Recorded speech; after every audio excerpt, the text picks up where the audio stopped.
James Rosen, great to have you with us today. Thank you for that. And let's bring in our next guest. Pleased to have CPAC Chairman Matt Schlapp. He was the Deputy Assistant and Political Director for former President George W. Bush, reacting to the messaging from the administration, and also national security expert, Chairwoman of Act for America, Brigitte Gabriel. She's also a survivor of the Lebanese war. She spent 7 years living in an underground bomb shelter. Brigitte, I'll start with you. Obviously, there's an uptick in what's happening right now in Lebanon, but the broader picture too. And when you see tankers exploding, and the Strait of Hormuz is the leverage Iran still has in this war, despite all the success in the military. Talk to us about how you believe this may be moving forward, because we still haven't seen Mojtaba Khamenei. This is just a statement being read. Is there still a lot of back-channeling, fracturing with the IRGC that our military and the IDF can work to weaken what their status is, and then, in turn, their ability to play things out like we're seeing in the Strait? They are fracturing as we speak, and this is coming from the Israeli intelligence. That's exactly why Netanyahu yesterday said in his speech, telling the Iranians that the time is near, because they are going after the besieged, they're targeting the besieged. So not only they are already eliminated the leadership few layers down, and we don't even know if Mustafa, the new guy, is even alive. I mean, you cannot trust anything coming out of the Iranians. Right. They are lying, they are flailing, they are on their last breath. They are using up whatever weaponry they have left. They're not producing any new missiles. They're just going through their stockpile, and they only can go through that for so long. Well, there's going to come a point where they're going to run out of it. Right now, they are resorting to attacking our ships in the Strait of Hormuz from their little towns. And that's where the challenge comes, because we cannot send some of our bigger ships to go escort the tankers through the Straits of Hormuz, because it is very small. You can't fit both of them. And this is where the Iranians are launching those little bombs at the ships from their little islands, from their little towns where the ports are. But we are working on that, and we are going to overcome that. It's just going to take a few days. All right, I'm going to get to you on the Gulf nations in just a moment. But, Matt, bringing it here at home, what we do know is credible. The FBI warning police in California about unmanned drones coming in off the coast. And now this video has been issued by the FBI. I'll play this. Research shows that someone is much less likely to become a shooter if someone notices these signs and tells someone. We can all be heroes simply by noticing behavior changes. That's obviously something that Americans will hear, and security ramping up in California at the Oscars. Gavin Newsom, in a message, in a way, downplaying it. But the FBI obviously thought well enough about it to put that video out. How much does that trouble you about sleeper cells here in our homeland and the possibility for attacks?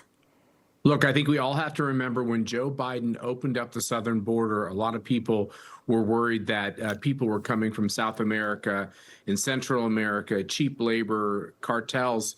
There's another part of that, and Brigitte knows this well, but a lot of terrorists came into our country, a lot of people from China, a lot of people from the Middle East who would like to destroy this country. And so we have millions of people walking around this country. We don't even know the number, and we don't even know who they are. So I think it's a very serious threat. I have great confidence in the Trump administration and Kash Patel at the FBI. I do care about the Oscars, but I care more about CPAC, which is coming up in just 2 weeks. And we're obviously taking significant precautions and working with federal authorities and local authorities to make sure people are safe. And look, I have 5 kids, one of whom works here in Washington, D.C., and we all need to take precautions. Remember 25 years ago when we said, see something, say something. If you see something that's out of the ordinary, if you see something weird, tell the authorities. If you see a cop, like I saw on the street the other day.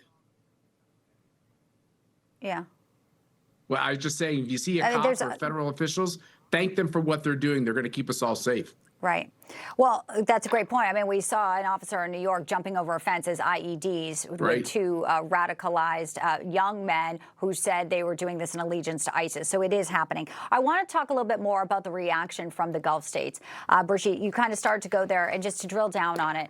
they haven't really entered into any of this. You've got indiscriminate, retaliation from Iran into, Doha at the Dubai airport, but this is obviously coming to a pressure point. You had at the UN the condemnation from 135 co-sponsors. So we know Iran is weak and isolated, but we also don't know if there is a moment where, they're looking at their nations, they're looking at sort of how this war goes, and the fear that they didn't want this to escalate, and this was some of the stuff that's coming home to them. They're not used to seeing rockets flying over, the Dubai skyline. What would you be looking for from the Gulf states in the coming days? Because they need to stay strong as well with the U.S. and Israel, and that's what Iran is trying to hopefully count on them not to do.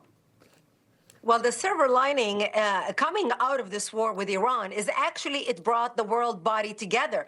Who would have thought that the Arabic states, all of them, the Sunni states, Iran is pretty much isolated. So you've got the Arabic states coming together, and even OPEC, 32 countries around the world saying, we're all going to dip into our emergency petroleum reserve, and we're all going to pitch in, making sure that we're not going to have a global oil prices. You are seeing the West working with the East. You're seeing America and Israel working with the Arabic nations and the Gulf states against a shared enemy, which is a great step in the right direction, because once you can survive a war together and fight a war together, the next step is going to be talking peace together and moving with peace with Israel and bringing peace to the region. Yeah, and we pray for that with the rebuilding of Gaza. Matt, finally, on the messaging, because you're so clued into, obviously how this matters as there are maybe a few more weeks of instability.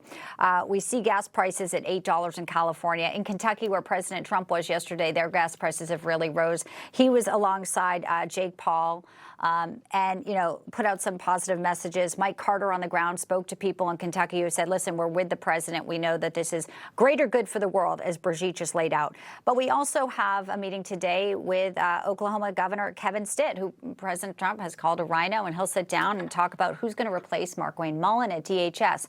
So all of these domestic issues, in addition to the war fight President Trump is looking at, one of the names being floated is Harold Hamm.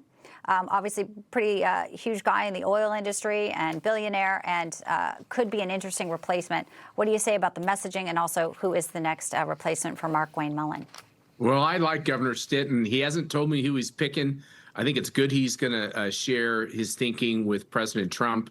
Look, the fact is who enters the United States Senate from this point forward is incredibly important. We have this primary, this runoff in Texas to determine who the Republican nominee would be. That's incredibly important.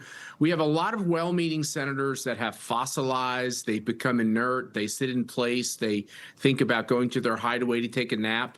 And they don't understand that civilization is on the verge of crumbling all around us. Donald Trump is taking these heroic steps. And so I would say from a political standpoint, MAGA loves what President Trump is doing, but underneath that, they're worried. They're concerned that we're not making as much progress in the Congress as they want to make. They're worried about the economy. They are worried about prices. And we have this all-important election coming up. And if we don't hold the majorities in the House or the Senate, you can kiss the Supreme Court goodbye, or you could see a lot of impeachment. So I, for one, am going to do everything I can to win in as many of these districts as we possibly can and hold this coalition together.